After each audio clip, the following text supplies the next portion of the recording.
Baik, selamat bertemu, salam sukses.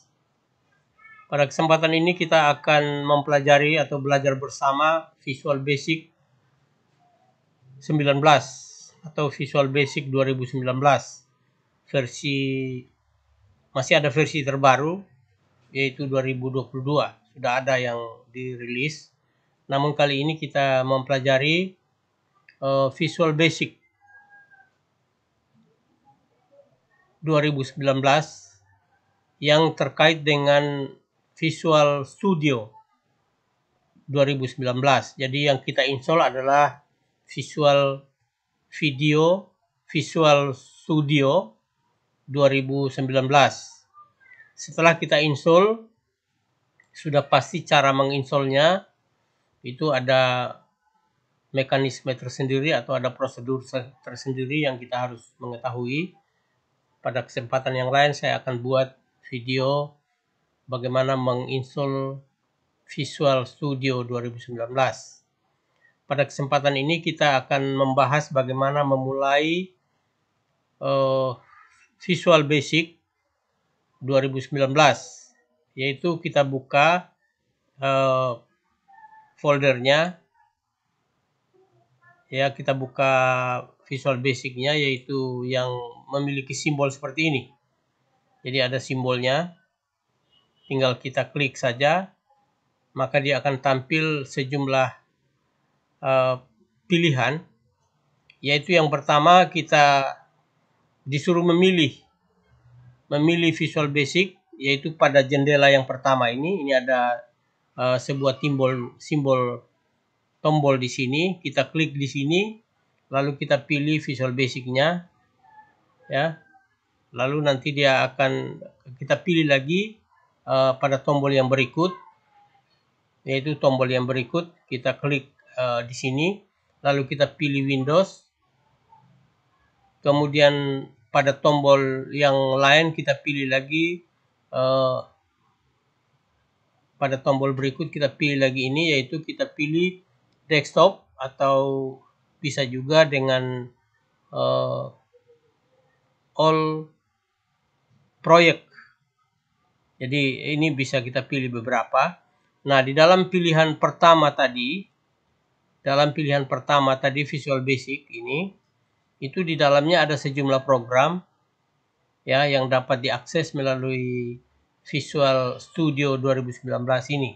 Jadi karena kita ingin mempelajari Visual Basic, maka kita pilih Visual Basic-nya. Lalu setelah kita pilih 3 hal ini, kita klik next, ya. Kita klik next, ya.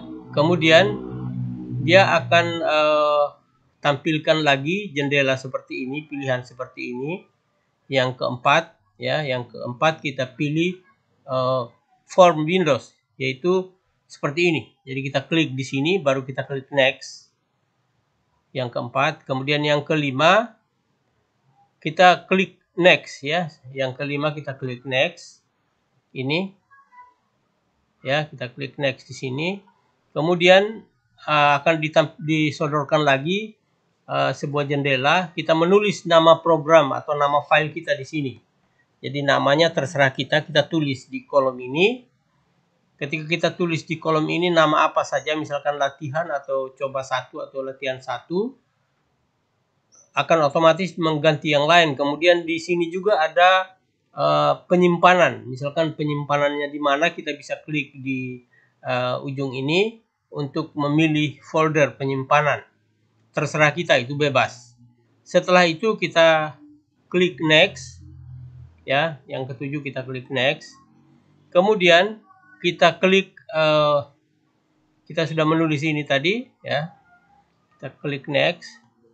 Kemudian selanjutnya kita klik create, ya. Kita klik create, yang ke-8. Akan tampil jendela utamanya seperti ini, ya, seperti jendela utamanya seperti ini. Ini ada penjelasannya banyak di bawah.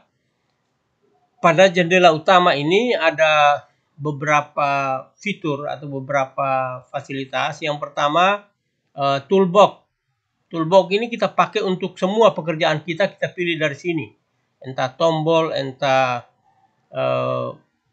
text box, kemudian entah label dan sebagainya, kita pilihnya di sini. Kemudian di sebelah kirinya atau di sebelah kanan kita bagian bawah ini ada properti.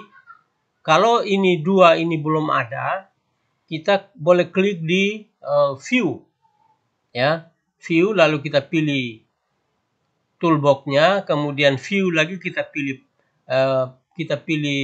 ini. Kalau untuk properti kita tinggal klik kanan di sini, lalu kita turunkan ke bawah, kita pilih properti, maka akan tampil seperti ini, ya.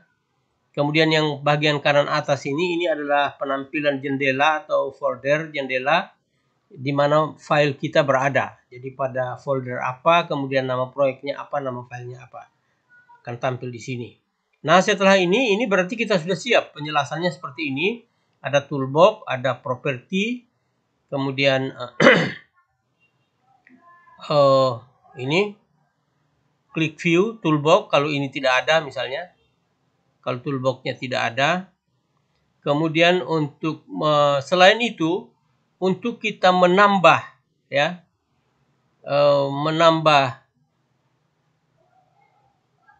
untuk ini toolbox-nya, kita view lalu pilih toolbox, ya. Ini view-nya ada di atas ini, jadi ada menu toolbar-nya di sini, menu bar-nya di sini semua. Di sini seperti aplikasi biasa, kemudian ada view, ada file, kemudian edit, view, dan seterusnya. Lalu yang kita pilih yang ini untuk menampilkan toolbox-nya. Kemudian kalau kita sudah ada toolbox namun belum ada propertinya, kita tinggal klik kanan pada lembar kerjanya, lalu kita pilih properti paling bawah. Ya, paling bawah, maka akan tampil ini. Nah, properti ini gunanya untuk merubah semua tulisan yang ada, entah nanti pada label kita klik label, lalu kita klik di lembar kerja atau di form 1 ini, lalu nanti kita atur labelnya, kemudian ada label, ada misalkan text box untuk tulis nama dan sebagainya. Nah, itu semua memiliki standar. Jadi kita klik di labelnya, lalu kita pilih di properti, nanti tertulis di properti ada misalkan label 1 dan sebagainya, kita tinggal ganti saja. Cara menggantinya juga saya ada jelaskan di bawah. Kemudian setelah lengkap ini, kita lanjutkan lagi, misalnya untuk ini kan baru satu form ini. Form ini untuk lembar kerja. Jadi misalkan form 1, ya.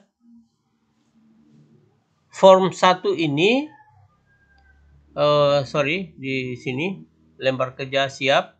Kemudian untuk menambahkan form, misalkan tambah 1 atau 2 form lagi jadi form 1, form 2, form 3. Apa gunanya itu? Form 1 ini misalkan kita tulis menunya, lalu pada menu ini kita klik, lalu muncul sesuatu di form 2, maka form 2 itu kita butuhkan. Kemudian menu lain kita klik, lalu muncul di form 3 dan sebagainya. Sehingga penambahan form itu penting. Caranya yaitu proyek, ya. Kemudian add form, lalu kita pilih Windows Form. Lalu kita add, ya. Kita membutuhkan, ini dia, ini penjelasannya. Ya, ini penjelasannya. Kita pilih proyek, lalu add form, ya. Lalu berikutnya akan muncul jendela pilihan, kita pilih form Windows Form, ya. Windows Form, lalu kita klik add. Jadi bagaimana menambah form seperti itu. Kita klik di proyeknya, add form, kemudian pilih form Windows Form, kemudian add.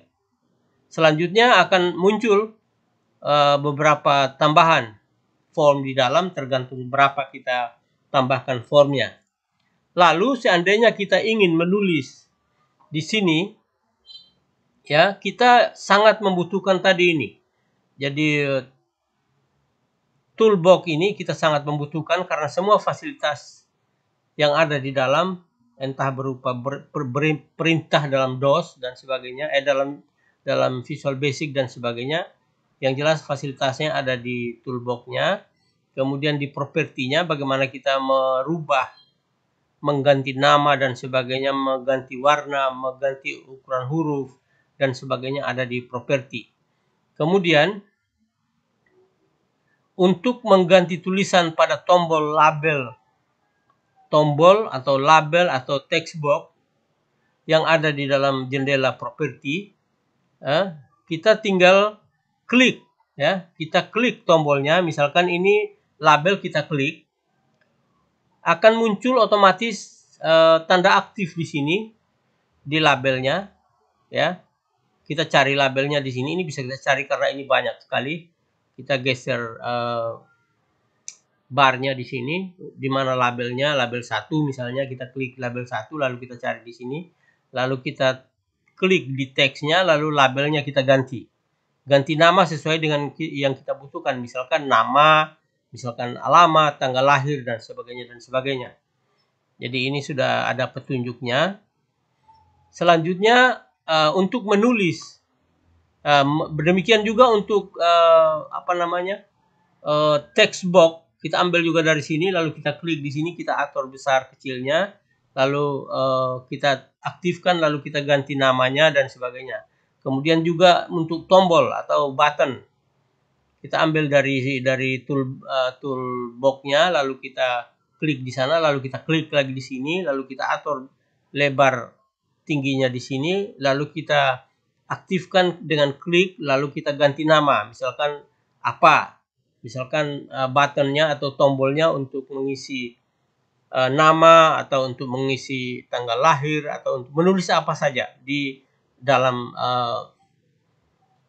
text box-nya. Nah, ketika nanti setelah itu kita run dengan menekan tombol yang ada di atas ini. Ada tombol play di sini, ya, ada tombol play. Kebetulan program ini yang saya pakai ini ada kesalahan sedikit sehingga tertulis di sini latihan 1, padahal yang harusnya start di sini. Kita tinggal klik start, maka dia akan tampilkan apa yang kita buat. Kemudian kita pilih pada tombolnya, maka dia akan melakukan sesuatu sesuai dengan perintah yang kita buat. Nanti selanjutnya ini akan saya jelaskan pada video berikutnya. Jadi kali ini kita cukup hanya mengenal bagaimana menghidupkan, bagaimana mengenal properti, bagaimana mengenal toolbox dan sebagainya untuk video yang pertama ini.